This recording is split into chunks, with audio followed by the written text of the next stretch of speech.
রাজ্য থেকে এখনই সরছে না বাহিনী, ভোট পরবর্তী অশান্তির অভিযোগে নির্দেশ হাইকোর্টের। আইন শৃঙ্খলা নিয়ে মমতাকে চিঠি, উদ্বিগ্ন বোসের। সরকারি জমি বেদখল রুখতে তৎপর মুখ্যমন্ত্রী, 5 সদস্য নিয়ে উচ্চ পর্যায়ের কমিটি গড়ল নবান্ন। পুলিশ কমিশনার সহ রয়েছেন একাধিক শীর্ষ আমলা। বামের সঙ্গে জোট ইস্যুতে ক্ষোভ বঙ্গ কংগ্রেসের। ভোট পর্যালোচনা বৈঠকে উঠল দলে রদবদলের প্রস্তাবও। প্রদেশ সভাপতির পদ খোয়াতে পারেন অধীর। ডার্ক ওয়েবে ফাঁস, নেটের প্রশ্ন, শিক্ষামন্ত্রীর অভিযোগ মানতেই মামলা দায়ের সিবিআই এর। সোশ্যাল মিডিয়াতেও জলের দরে প্রশ্ন বিক্রির অভিযোগ। আপাতত মুক্তি পাচ্ছেন না কেজরিওয়াল। ইডির আর্জি শুনল দিল্লি হাইকোর্ট। স্থগিতাদেশ জামিনের নির্দেশে মামলার পরবর্তী শুনানি 25 জুন।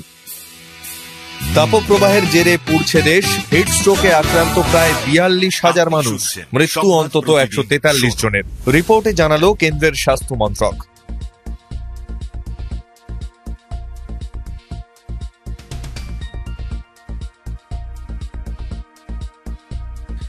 নমস্কার, আসছি বিস্তারিত খবরে।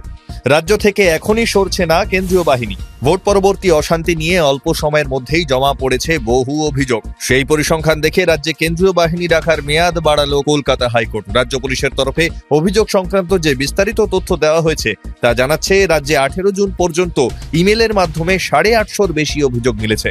204টি আদালত গ্রাহ্য অভিযোগে এফআইআর দায়ের হয়েছে। আদালতের পর্যবেক্ষণ ভাগ করলে প্রতি জেলা অনুযায়ী 10টি আদালত গ্রাহ্য অপরাধের অভিযোগ এসেছে। এই পরিস্থিতিতে আগামী বুধবার পর্যন্ত অর্থাৎ 26 জুন পর্যন্ত বাহিনী রাখা হবে রাজ্যে, নির্দেশ বিচারপতি হরিশ টন্ডনের ডিভিশন বেঞ্চের। এদিকে রাজ্যের আইন শৃঙ্খলা পরিস্থিতি নিয়ে উদ্বেগ প্রকাশ করে মুখ্যমন্ত্রী মমতা বন্দ্যোপাধ্যায়কে চিঠি দিলেন রাজ্যপাল সিভি আনন্দ বোস। রাজভবন সূত্রে জানা যাচ্ছে, রাজ্যের শাসক দল তৃণমূলের বিরুদ্ধে বিরোধীদের আক্রমণ সংক্রান্ত একাধিক অভিযোগ জানতে পেরেছেন রাজ্যপাল। সেই বিষয়েই সরকারের পদক্ষেপ জানতে চেয়ে মুখ্যমন্ত্রীকে চিঠি দিলেন রাজ্যপাল। সরকারি জমি জবরদখলের লাগাতার অভিযোগ পেয়ে আগেই ক্ষোভ প্রকাশ করেছিলেন মুখ্যমন্ত্রী মমতা বন্দ্যোপাধ্যায়। নবান্নের বৈঠকে মুখ্যমন্ত্রীর ভৎসনার মুখেও পড়তে হয় আমলা পুলিশকে। কোন দপ্তরে কত জমি রয়েছে তার তালিকা তৈরির নির্দেশ দিয়েছিলেন মুখ্যমন্ত্রী। মুখ্যমন্ত্রীর কড়া নির্দেশের পরেই তড়িঘড়ি 5 সদস্যের উচ্চ পর্যায়ের কমিটি গড়ল নবান্ন। নবান্ন সূত্রে জানা গিয়েছে, আইএএস মনোজ পন্থ, প্রভাত মিশ্র, মনোজ বর্মা সহ খোদ কলকাতার পুলিশ কমিশনার বিনীত গোয়েল আছেন এই কমিটিতে। কোন দপ্তরে কত পরিমাণ জমি রয়েছে তা বিস্তারিত তালিকা বানানোর নির্দেশ দিয়েছেন মুখ্যমন্ত্রী। কমিটিকে নির্দেশ দেওয়া হয়েছে, স্থানীয় পুলিশের সাহায্যে যে কোনো জমি দখল রুখতে হবে। স্থানীয় বাসিন্দাদের দেওয়া তথ্য খতিয়ে দেখতে হবে বলে দেওয়া হয়েছে নির্দেশ। ভোটের আগে থেকেই বামের সঙ্গে জোট নিয়ে প্রদেশ কংগ্রেসের অন্দরে অসন্তোষ ছিলই। ভোটে ভরাডুবির পর প্রদেশ কংগ্রেসের ভোট পর্যালোচনা বৈঠকে জোট নিয়ে ক্ষোভ উগরে দিলেন জেলা এবং শাখা সংগঠনের নেতারা। অভিযোগ, লোকসভা ভোটেও একপেশে ভাবে শুধু উত্তরবঙ্গের কথা এবং নিজের জেলার কথা মাথায় রেখে বামেদের সঙ্গে জোট করেছেন অধীর। এই সিদ্ধান্ত কোনো রকম আলোচনা ছাড়াই চাপিয়ে দেওয়া হয়েছে। তৃণমূল বিরোধিতার সাফাই দিয়ে পাল্টা শক্তি প্রদর্শন অধীরেরও। এদিকে কংগ্রেসের অন্তর্তদন্তে দাবি, বহরমপুরে কংগ্রেসের জনভিত্তি নষ্ট হয়ে গিয়েছে। দলের কর্মী সমর্থকরা আর দলের হয়ে কাজ করেননি, তাই অপ্রত্যাশিতভাবে হলেও অধীরের জয় অধরাই থেকে গিয়েছে। এদিকে প্রদেশ কংগ্রেসের রদবদলের দাবিতেও প্রস্তাব ওঠে এদিনের বৈঠকে। যেভাবে দলের জেলা এবং শাখা সংগঠনের নেতারা অধীরের সিদ্ধান্ত নিয়ে ক্ষোভ উগরে দিয়েছেন, তাতে আগামী দিনে অধীরকে প্রদেশ কংগ্রেস সভাপতির পদ খোয়াতে হতে পারে বলে আশঙ্কা করছেন তার ঘনিষ্ঠরা। প্রদেশ কংগ্রেসের সভাপতির দৌড়ে ঈশা খান চৌধুরী ও প্রদীপ ভট্টাচার্যের নাম উঠে আসছে বলেই শোনা যাচ্ছে। ডার্ক ওয়েবে ফাঁস হয়েছে ইউজিসি নেটের প্রশ্ন। কেন্দ্রীয় শিক্ষামন্ত্রী সেই অভিযোগ মেনে নেওয়ার পরই এই নিয়ে মামলা দায়ের করল সিবিআই। অজ্ঞাত পরিচয় ব্যক্তিদের নামে এফআইআর দায়ের করে তদন্ত শুরু করেছে কেন্দ্রীয় তদন্তকারী সংস্থা। পাশাপাশি এনটিএর তরফে তদন্তের জন্য গঠন করা হয়েছে বিশেষ টিম। নিট নিয়ে কারচুপি নিয়ে তীব্র বিতর্কের মাঝেই অস্বচ্ছতার কারণ দেখিয়ে বাতিল করা হয়েছে ইউজিসি নেট। শিক্ষা মন্ত্রকের বিবৃতিতে উল্লেখ করা হয়েছে, স্বরাষ্ট্র মন্ত্রকের national cyber crime threat analysis ইউনিটের তরফে বিশ্ববিদ্যালয় মঞ্জুরি কমিশনের কাছে গরমিলের অভিযোগ এসেছে। এবার জানা যাচ্ছে, সোশ্যাল মিডিয়া প্ল্যাটফর্ম টেলিগ্রামে জলের দরে বিক্রি হচ্ছে নিটের প্রশ্নপত্র।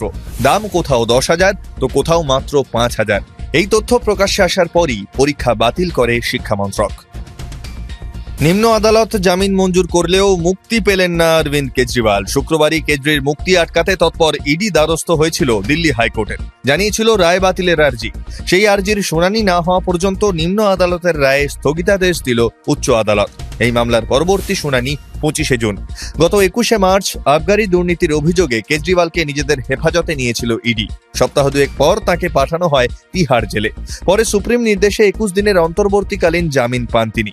জামিনের মেয়াদ বাড়ানোর জন্য আবেদন করেও লাভ হয়নি।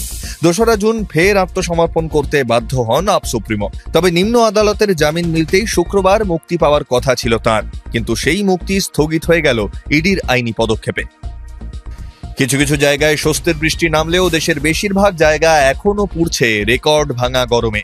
এই পরিস্থিতিতেই শুক্রবার প্রকাশ্যে এলো কেন্দ্রীয় স্বরাষ্ট্র মন্ত্রকের রিপোর্ট, যেখানে দেখা যাচ্ছে গত 1 মার্চ থেকে 20 জুন পর্যন্ত লুর জেরে মৃত্যু হয়েছে 143 জনের। 41,789 জন তাপপ্রবাহের জেরে হিটস্ট্রোকে আক্রান্ত হয়েছে। রাজ্যভিত্তিক মৃত্যু তালিকায় সবার উপরে রয়েছে উত্তরপ্রদেশ, সেখানে 35 জনের মৃত্যু হয়েছে। দিল্লিতে মৃত্যু হয়েছে 21 জনের। বিহার এবং রাজস্থানে 17 জন করে প্রাণ হারিয়েছেন। যদিও তাপপ্রবাহের জেরে মৃতের আসল সংখ্যাটা আরো অনেক বেশি বলেই অনুমান বিশেষজ্ঞদের। দীর্ঘদিন ধরে ভয়ঙ্কর গরমে পুড়ছে উত্তর ও পূর্ব ভারতের বিস্তীর্ণ অংশ, যার জেরে বাড়ছে হিটস্ট্রোকে মৃত্যুর সংখ্যাও। এই অবস্থায় সমস্ত হাসপাতালগুলিকে স্পেশাল লু ইউনিট চালু করার নির্দেশ দিয়েছেন কেন্দ্রীয় স্বাস্থ্যমন্ত্রী জেপি নাড্ডা।